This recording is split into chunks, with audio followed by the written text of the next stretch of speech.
अस्सलाम वालेकुम फ्रेंड्स, क्या हाल चाल है। उम्मीद करते हैं कि आप ठीक ठाक होंगे, फिट फाट होंगे। तो आज की जो हमारी वीडियो है उसके शुरू करने से पहले मेरी आप दोस्तों से गुजारिश है कि जिस दोस्त भाई ने मेरा अभी तक चैनल जो है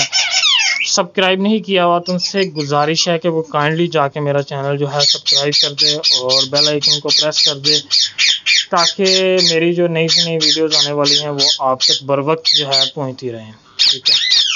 तो आज का जो हमारा टॉपिक है वो ग्रीन रिंग नेक और रॉ पैरट्स के एग्स के ऊपर है कि बहुत ज़्यादा केसेस में ये सीन होता है कि बच्चा जो है वो अंडे के अंदर फुली ग्रो कर रहा होता है और वो डेड इन शेल हो जाता है। जब आखिरी के कुछ डेज़ होते हैं तो उसमें होता क्या है कि बच्चे ने जब निकलना होता है उसकी आवाज़ भी बाकायदा हमें चूँ चूँ की सुनाई देती है, लेकिन जो है बच्चा वो बाहर नहीं निकल पाता और बच्चा जो है वो शेल के अंदर ही मर जाता है। इस सिचुएशन में मैं आपको बताऊंगा कि आपको क्या करना चाहिए, कौन कौन सी चीज़ें हैं जिसका आपको खास ख्याल रखना होगा, वो डेड इन शेल के होने की वजह क्या बनती है। ठीक है, और इसके अलावा एक सीन देखने में आता है कि आपका जो अंडा होता है उसमें बच्चा जो है वो बहुत अच्छा ग्रो कर रहा होता है, लेकिन जैसे ही बच्चा 20 से 22 दिन का होता है अंडे के अंदर तो अंडा जो है वो ख़राब हो जाता है, यानी कि बच्चा जो है उसकी ग्रोथ ही नहीं होती, वो अंदर ही मर जाता है। इस सिचुएशन में क्या किया जाए और पहले वाली सिचुएशन में क्या किया जाए, जब बच्चा पूरा बन जाता है और चूँ चूँ करने लग जाता है और उससे बाहर जो है वो नहीं निकला जाता, तो उसकी क्या वजूहात होती हैं। उसकी सबसे बड़ी वजूहात जो होती है वो ये है कि ये ग्रीन रिंग नेक और रॉ पैरट्स की जो ब्रीड है वो ठंडे मौसम में आती है, तब जो ह्यूमिडिटी लेवल होते हैं, यानी कि नमी के जो लेवल होते हैं वो बहुत ज़्यादा बढ़े हुए होते हैं, जिससे होता ये है कि जो नमी है वो शेल के अंदर घुस जाती है, यानी कि जो अंडे के अंदर चली जाती है। अंडे को अगर देखा जाए, अभी मेरे पास अंडा मौजूद नहीं है, वरना बाकायदा मैं आपको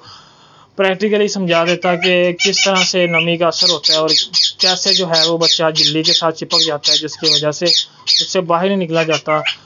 तो फ़िलहाल मैं आपको वैसे बता दूं कि अंडे के अंदर एक झिल्ली होती है। अब जैसे हम अंडे को उबाल के देखें, किसी अंडे को, मुर्गी के अंडे को, तो जब उसको हम छीलते हैं तो उसके ऊपर पहले तो एक छिलका होता है, हार्ड छिलका होता है, उसके अंदर एक बारीक सी झिल्ली होती है जिससे अगर हम ऐसे देखें सामने रख के तो उसके आर पार भी दिखाई देता है। ठीक है जी, तो जब नमी के लेवल्स बहुत ज़्यादा हो जाते हैं तो वो झिल्ली जो होती है अंदर, वो छिलका जो होता है वो बच्चे के साथ जाके चिपक जाता है। ठीक है, बच्चा फुली ग्रो कर जाता है, फुल बन जाता है, लेकिन जब वो छिलका उसके साथ चिपकता है तो वो आहिस्ता आहिस्ता क्या होता है कि वो ड्राई होना शुरू हो जाता है और जिसकी वजह से जो है बच्चा उसके साथ ही चिपक जाता है, क्योंकि बच्चा अभी छोटा सा होता है और दूसरा अभी वो गीला बच्चा होता है, यानी कि उसमें ऑलरेडी पहले से नमी मौजूद होती है,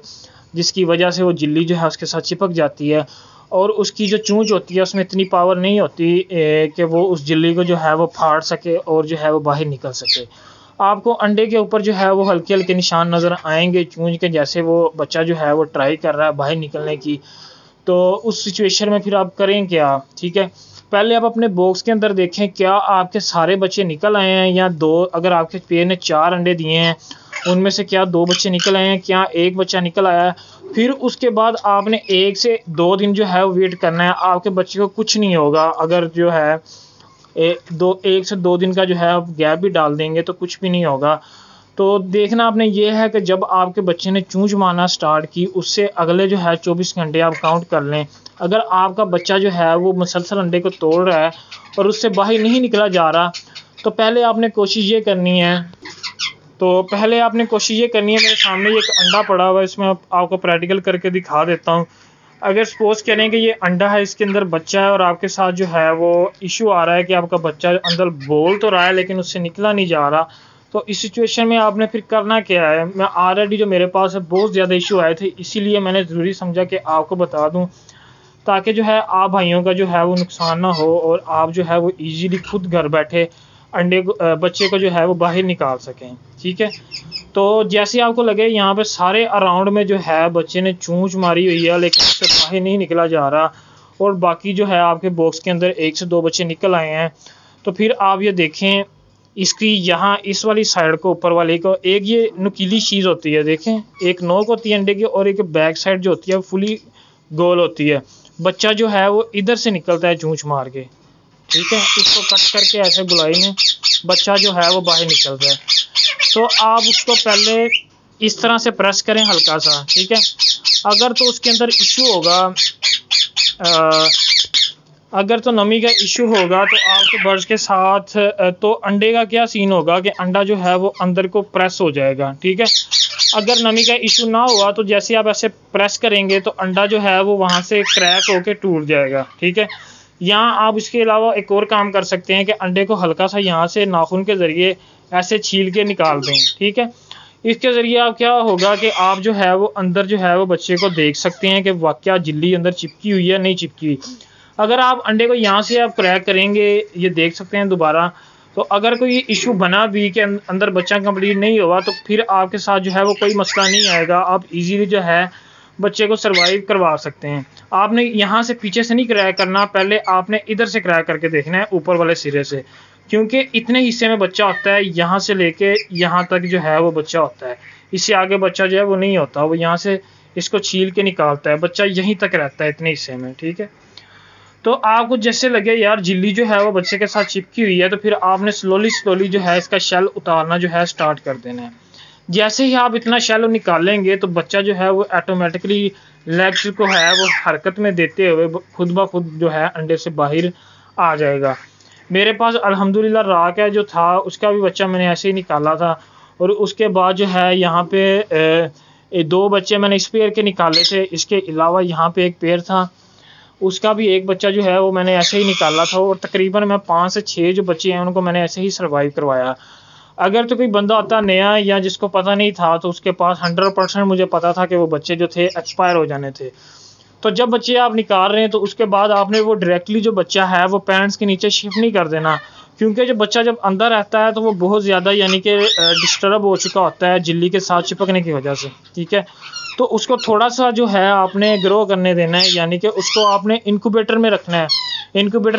उसको आपने ब्रूडर के अंदर रखना है, जिसका टेम्परेचर जो है वो आपने 37 डिग्री पे सेट करना है, जिसका टेम्परेचर 37 पे आपने सेट करना है। और उसके बाद जो है बच्चे को आपने 1 से 2 दिन या 3 दिन जो है हैंड फीड देनी है। इससे होगा क्या कि आपका बच्चा जो है वो रनिंग में आ जाएगा, उसके बाद जो है वो आप अपना बच्चा पेड़ के नीचे शिफ्ट कर देंगे तो वो इजीली सर्वाइव कर जाएगा, कोई इशू नहीं है। आपने छोटा बच्चा कोशिश करनी है कि नहीं उसके नीचे शिफ्ट करना है, क्योंकि एक तो वो झिल्ली के अंदर चिपकने की वजह से बहुत ज़्यादा डिस्टर्ब हो चुका होता है, और दूसरा जो है वो अंदर काफ़ी ज़्यादा ना गीला वगैरह हो जाता है, जिसकी वजह से वो क्या होता है कि बाज़ औक़ात केसेस में बच्चा एक्सपायर हो जाता है। तो उसको सबसे पहले जो मेन चीज़ की ज़रूरत होती है वो टेम्परेचर की ज़रूरत होती है। जब उसको आप अंडे से निकाल रहे हैं तो आपने पेड़ के नीचे शिफ्ट करने की बजाय उसको जो है वो ब्रूडर के अंदर शिफ्ट करना है और उसको हैंड फीड देनी है। हैंड फीड आपने कैसे देनी है वो मेरे चैनल के ऊपर ऑलरेडी जो है वो वीडियो मौजूद है कि एक दिन के बच्चे को मैंने कैसे हैंड फीड करवाई थी, और बाकायदा मैंने ये भी बताया था कि इसके पीछे जो है वो एक छिलका लगा हुआ है अंडे का, जो कि मैंने बच्चा जो था अंडे में से खुद निकाला था, ठीक है। और उसको पहले मैंने हैंड फीड दी है 2 से 3 दिन बाद, फिर उसको मैंने स्पेयर के नीचे शिफ्ट किया था और अल्हम्दुलिल्लाह वो सर्वाइव किया उस बच्चे ने, और उसको फिर हमने बाद में सेल आउट कर दिया था।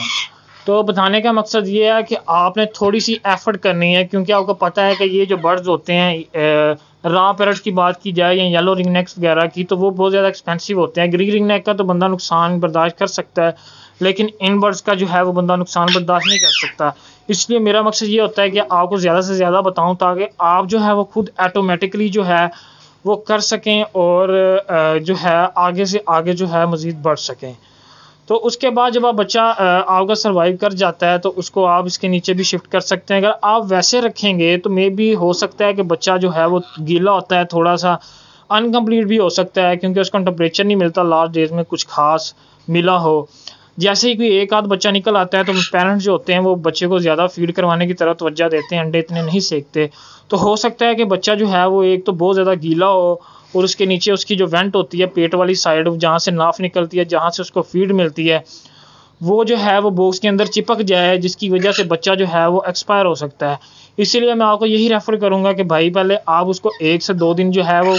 ब्रूडर के अंदर रखें, उसको हैंड फीड दें। जैसे आपको लगे बच्चा सही हो गया है, यानी कि अपने पैरों पे आना लग गया है, तो उसको उठा के इस पेयर के नीचे जो है वो आप पेयर अपने के नीचे शिफ्ट कर सकते हैं, और आपका पेयर जो है वो इंशाल्लाह उसको फीड करवाएगा। क्योंकि हेल्दी बच्चा जो होता है, सेहतमंद बच्चा होता है जो, वो ऑटोमेटिकली जो है वो फीड मांगता है अपने पेरेंट्स से। तो जब वो फीड मांगेगा तो उसको पेरेंट्स जो हैं वो ऑटोमेटिकली जो है वो फीड करवाएंगे,